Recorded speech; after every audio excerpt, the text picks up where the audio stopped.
Hey, grade 7s. This is 7 Math Patterning 10.1. This is in companion with the lesson. We're going to be trying to derive the algebraic expression from a linear growth pattern where the growth is constant. That's a big mouthful, but I promise you, you are going to get it. So you get a series like this, 2, 5, 8, 11, 14, and your teacher is typically going to be asking, like, what are the next 3 numbers in the series? This technique that I've come up with here is only going to work when you have a constant growth pattern. To test to see if it's a constant growth pattern, you ask yourself, what do you have to do between value 1 and value 2? Well, I'm adding by 3. From value 2 to 3, oh, I'm adding by 3. From 3 to 4, oh, I'm adding by 3. So you can tell by the monotony in my voice, this is a constant growth pattern, meaning that to get to the next number in the series, all you're doing is adding by 3 every single time. It doesn't increase or decrease or multiply by 20. Then this means it is a constant growth pattern. So we can use this technique. Starting off, we take the second value, which is 5, in our series. We write it down. Put a subtraction symbol. Then you go and you look at the first value or the first term in your series, which is 2. You write that down. After you do the subtraction, so 5 minus 2 is 3, this number is called your coefficient. And the coefficient is a number that is being multiplied by a variable. So I said the word variable, I'm putting it down. This means 3 times n, or 3 times a number. You might be asking, well, what number are we talking about? Take the term, the t out, put an n. The numbers are actually these numbers right here, 1, 2, 3, 4, 5. I'll get into that in a second. I'm not done yet. So we've got the coefficient, and now we need what's called the constant, which is a number either we're adding or subtracting to this part of the expression. So what you do is this. You take your 3, or the coefficient, and you ask yourself, what do I have to do to go from the coefficient to the first value in the series? Essentially, how do I get from 3 to 2? Well, there's only one way of doing that. Well, there's lots of ways, but you can just subtract by 1. That's the easiest way. What that means is 3n minus 1 is actually the algebraic expression for this series of numbers. Let's put it into test. Remember I told you that the n's are the 1, the 2, the 3, the 4, the 5, the terms. So if the teacher says, hey, what's the third term in the series? I can look at this and I see it's 8, but let's test it. So we go 3, and our n in this case is 3.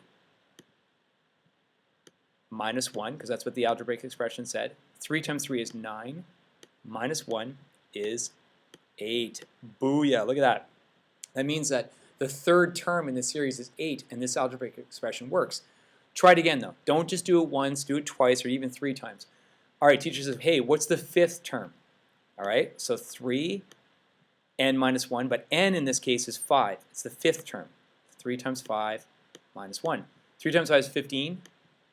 Minus 1 is 14. Boom. It works. Let's try it again with a different pattern. You get this one.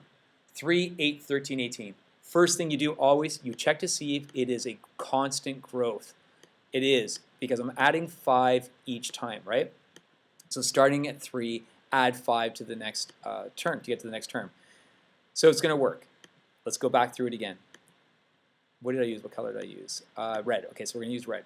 So we take the second value, which is 8. We write it down. We write subtraction. We subtract the first value, 3. And this number becomes, we'll do some black, 5. And that is our coefficient. So we put our variable immediately right there. Then you ask yourself the all-important question, I need my constant. I'm at 5. How do I get to 3? Well, that's pretty simple. You're going to subtract by 2. So the algebraic expression for 3, 8, 13, 18 is 5n minus 2. Let's test it. Let's go for 2. So 5n minus 2. 5 times 2, because n is 2. Remember, these are our numbers, minus 2. 5 times 2 is 10. Minus 2 is 8. And it works. We test it again, though. Let's go for the fourth. 5 times 4 minus 2 is 20 minus 2 is 18. It works. And this is where the payoff comes, right? Let's say your teacher says, hey, what's the 40th term? So the kids who are skip counting are going to be going 3, 8, 13. They're going to keep adding. You're going to go like this really quickly. You're going to say, okay, well, 5. He wants the 40th term, so I just put the 40 as my n. I substitute n equals 40 minus 2. 5 times 40 is 200. 200 minus 2, 198. So you're done in a matter of seconds while everybody else is skip counting. They're adding 5. It's going to take them forever.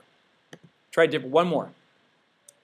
We need to take a look to make sure it's a constant growth. Plus 2, plus 2, plus 2. It is a constant growth pattern. Perfect. We take the second term, which is 4. Write it down, 4.